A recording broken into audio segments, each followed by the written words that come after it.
Thank you for joining us around the fire. Now, want to hear a scary story?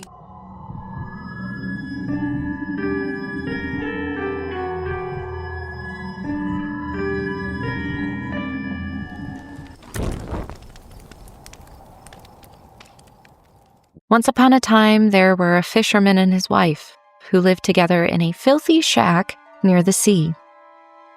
Every day, the fisherman went out fishing, and he fished, and he fished. Once, he was sitting there fishing and looking into the clear water, and he sat, and he sat. Then, his hook went to the bottom, deep down, and when he pulled it out, he had caught a large flounder. Then the flounder said to him, "Listen, fisherman, I beg you let me live. I am not an ordinary flounder, but an enchanted prince. How will it help you to kill me? I would not taste good to you. Put me back into the water and let me swim." "Well," said the man, "there's no need to say more. I can certainly let a fish swim away who knows how to talk." With that, he put it back into the clear water, and the flounder disappeared to the bottom, leaving a long trail of blood behind him. Then the fisherman got up and went home to his wife in the filthy shack. "Husband," said the woman, "didn't you catch anything today?" "No," said the man. "I caught a flounder, but he told me that he was an enchanted prince, so I let him swim away." "Didn't you ask for anything first?" said the woman. "No," said the man. "What should I have asked for?" "Oh," said the woman, "it is terrible living in this shack. It stinks and is filthy. You should have asked for a little cottage for us. Go back and call him. Tell him that we want to have a little cottage. He will surely give it to us." "Oh," said the man. "Why should I go back there?" "Look," said the woman, "you did catch him, and then you let him swim away. He will surely do this for us. Go, right now." The man did not want to go, but neither did he want to oppose his wife, so he went back to the sea. When he arrived there, it was no longer clear, but yellow and green. He stood there and called for the fish. The flounder swam up and said, "What do you want?" "Oh," said the man, "I did catch you, and now my wife says that I really should have asked for something. She doesn't want to live in a filthy shack any longer. She would like to have a cottage." "Go home," said the flounder. "She already has it." The man went home, and his wife was standing in the door of a cottage where now there was a little front yard with chickens and ducks, and a garden with vegetables and fruit, and a beautiful little parlor, and a bedroom where their bed was standing, and a kitchen, and a dining room. Everything was beautifully furnished and supplied with tin and brass utensils. "Come in," said the woman. "Isn't this much better?" "Yes," said the man. "We can live here very well." "We will think about that," said the woman. Then they ate something and went to bed. Everything went well for a week or two, and then the woman said, "Listen, husband, I would like to live in a large stone palace. This cottage is too small. The flounder could have given us a larger house. Go back and tell him to give us a palace." "Oh, wife," said the man, "the cottage is good enough. Why would we want to live in a palace? I don't want to go back so soon. It may make the flounder angry." "Just go," said the woman. "He can do it, and he won't mind doing it." The man's heart was heavy, and he did not want to go. He said to himself, "This is not right." But he went anyway. When he arrived at the sea, the water was no longer green and yellow, but purple and dark blue and gray and dense. He stood there and called for the fish. "What does she want now?" said the flounder. "Oh," said the man sadly, "my wife wants to live in a stone palace." "Go home. She's already standing before the door," said the flounder. Then the man went his way, thinking he was going home, but when he arrived, standing there was a large stone palace. His wife was standing on the stairway, about to enter. Taking him by the hand, she said, "Come inside." Inside the palace, there was a large front hallway with a marble door, where numerous servants opened up the large doors for them. The walls were covered with beautiful tapestry, and there were chairs and tables of pure gold, overloaded with food and the very best wine until they almost collapsed. Outside, there was a large courtyard with the very best carriages and stalls for horses and cows. Furthermore, there was a magnificent garden with the most beautiful flowers and fine fruit trees and a pleasure forest a good half-mile long, with elk and deer and hares and everything that anyone could possibly want. "Now," said the woman, "isn't this nice?" "Oh, yes," said the man, "this is quite enough. We can live in this beautiful palace and be satisfied." "Let's sleep on it," said the woman. And with that they went to bed. The next morning, the woman woke up first. It was just daylight, and from her bed she could see the magnificent landscape before her. Her husband was just starting to stir when she poked him in the side with her elbow and said, "Husband, get up and look out the window. Look, couldn't we be king over all this land?" "Oh, wife," said the man, "I don't want to be king." "Well," said the woman, "I want to be king. Go there immediately. I must be king." "This is not right. Not right at all," thought the man. But he went anyway. When he arrived at the sea, it was a dark gray, and the water had a foul smell. He stood there and called for the fish. "What does she want, then?" said the flounder. "Oh," said the man, "she wants to be king." "Go home. She is already king," said the flounder.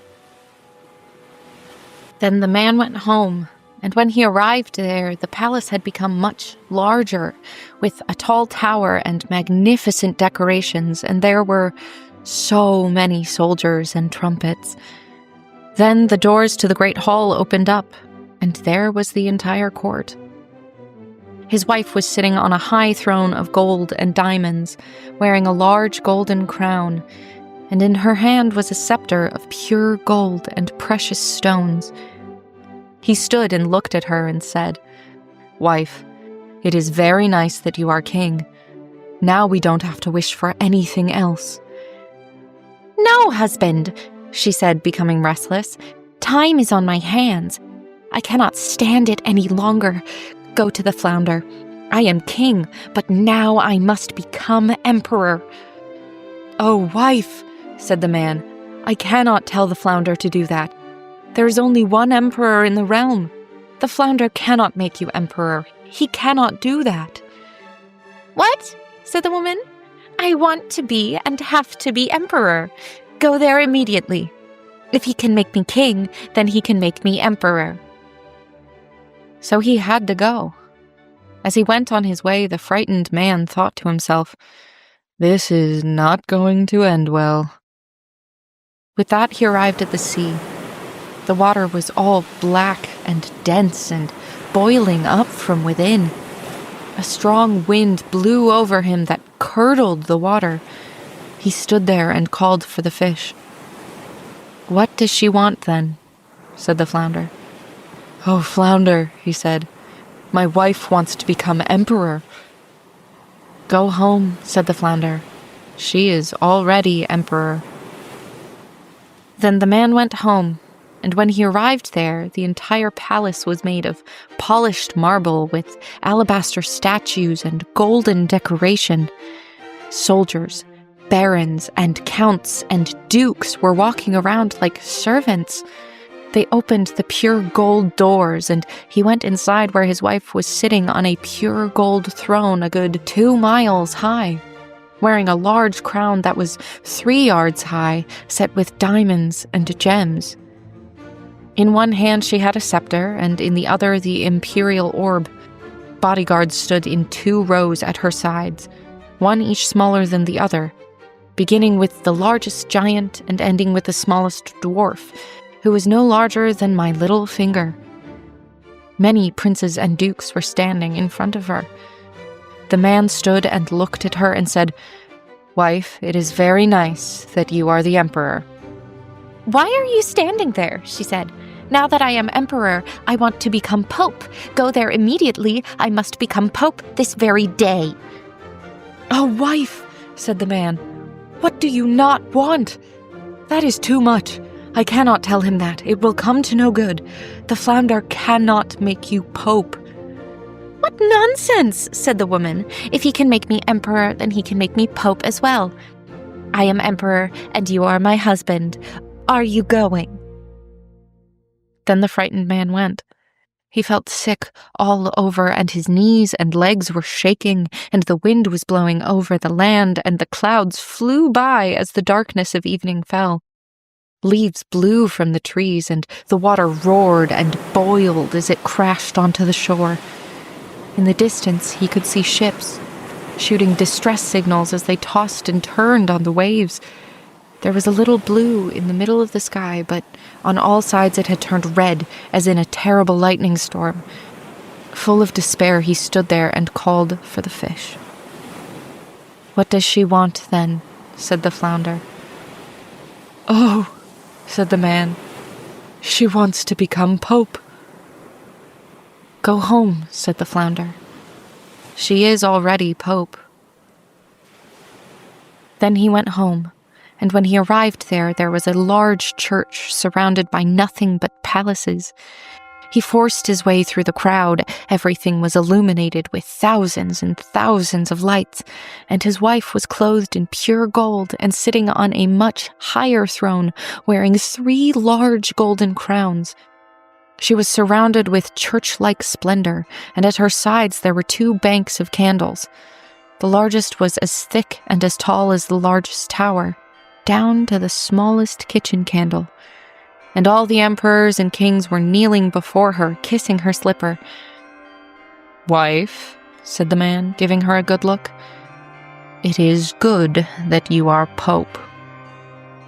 "Yes," she said. "I am the pope." Then he stood there looking at her as if he were looking into the bright sun. Then he said, "Wife, be satisfied. There is nothing else that you can become." "I have to think about that," said the woman. Then they both went to bed, but she was not satisfied. When the sun was about to rise and she saw the early light of dawn, she sat up in bed and thought, "Could I not cause the sun and moon to rise?" "Husband," she said, poking him in the ribs with her elbow, "wake up and go back to the flounder. I want to become God." The man was so startled that he fell out of bed. He thought that he had misunderstood her, so rubbing his eyes, he said, "What did you say?" "I cannot stand it," she said.